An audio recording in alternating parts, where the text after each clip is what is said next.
નમસ્કાર મિત્રો, આજના વિડીયોમાં તમારા બધાનું સ્વાગત છે। તમારી સમક્ષ એક નવો વિડીયો લઈને આવ્યો છું જે શિક્ષકોની ભરતીને લઈને છે, જે ઓફિશિયલ જાહેરાત છે। મિત્રો, કોઈ પણ જાતની પરીક્ષા વગર સીધી ભરતી લેવામાં આવશે ઇન્ટરવ્યુના આધારે। મિત્રો, લાયકાતની વાત કરીએ તો BA, MA, PTC તેમજ કેટલીક અન્ય લાયકાતો જુએ છે, જે આપણે આ વિડીયોમાં જોઈશું। પગાર ધોરણની વાત કરીએ તો મિત્રો 24,000 પ્લસ તમને પગાર આપવામાં આવશે। અરજી કરવાની છેલ્લી તારીખ મિત્રો આ વિડીયોમાં જોઈ લેશું, તેમજ સંપૂર્ણ માહિતી મિત્રો આપણે આ વિડીયોમાં જોઈ લેશું। તો વિડીયો સંપૂર્ણ જોજો અને વિડીયો તમને સારો લાગે તો વિડીયોને એક લાઈક કરજો અને ભરતીને લગતી કોઈ પણ માહિતી મેળવવા માટે ચેનલને અવશ્ય સબસ્ક્રાઇબ કરજો। તો ચલો મિત્રો આપણે વિડીયો શરૂ કરીએ। મિત્રો, તમે જોઈ શકો છો કે આ એક ઓફિશિયલ જાહેરાત છે, જેમાં લખેલું છે કે જૂન 2026 થી જોડાઈ શકે તે રીતે નીચે મુજબના શૈક્ષણિક સ્ટાફની જગ્યાઓ માટે આવેદનપત્ર મંગાવવામાં આવેલ છે। મિત્રો, શૈક્ષણિક સ્ટાફ માટે આવેદનપત્રો મંગાવવામાં આવેલા છે। અહીંયા મિત્રો તમે જોઈ શકો છો ક્રમ, વિષય, શૈક્ષણિક લાયકાત અને જગ્યાઓનું એક બોક્સ આપેલું છે, જે આપણે સ્ટેપ બાય સ્ટેપ જોઈએ। મિત્રો, વિષયની વાત કરીએ તો ગુજરાતી વિષયમાં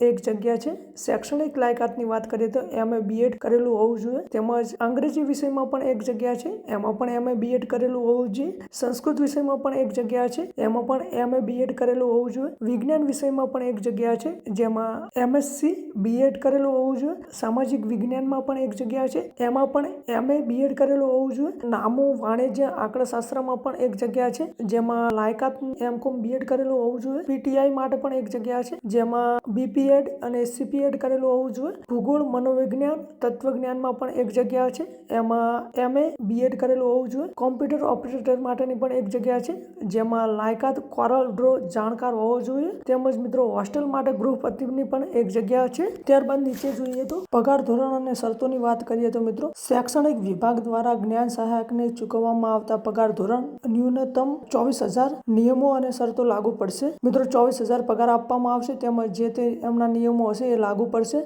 રસ ધરાવતા ઉમેદવારો અરજી સાથે રૂબરૂ ડોક્યુમેન્ટ શાળાએ રૂબરૂ અથવા વોટ્સઅપ નંબર અહીંયા આપેલો છે, એના ઉપર વહેલા તે પહેલા ધોરણે મોકલી આપવાના રહેશે। મિત્રો, તમે અરજી અથવા તો ડોક્યુમેન્ટ શાળામાં રૂબરૂ અથવા તો વોટ્સઅપ નંબર જે અહીંયા આપેલો છે તેના ઉપર તમે મોકલી શકો છો। તેમજ અહીંયા નીચે સંપર્ક નંબર પણ આપેલો છે, તેના ઉપર તમે કોલ કરીને વધુ માહિતી મેળવી શકો છો। સ્થળની વાત કરીએ તો મિત્રો થરાદ રોડ, 3 રસ્તા, મુકામ પોસ્ટ ધાનેરા, જિલ્લો બનાસકાંઠા। અને આ ભરતીની જાહેરાત the national school of science Dhanera KG ધોરણ 1 થી 12 આર્ટ્સ, કોમર્સ અને સાયન્સ દ્વારા કરવામાં આવી છે। તો મિત્રો આ હતો આજનો આપણો વિડીયો તમને સારો લાગ્યો હોય તો વિડીયોને લાઈક અને ભરતીને લગતી કોઈ પણ માહિતી મેળવવા માટે ચેનલને અવશ્ય સબસ્ક્રાઇબ કરજો। ધન્યવાદ મિત્રો, મળીએ નવા વિડીયોમાં।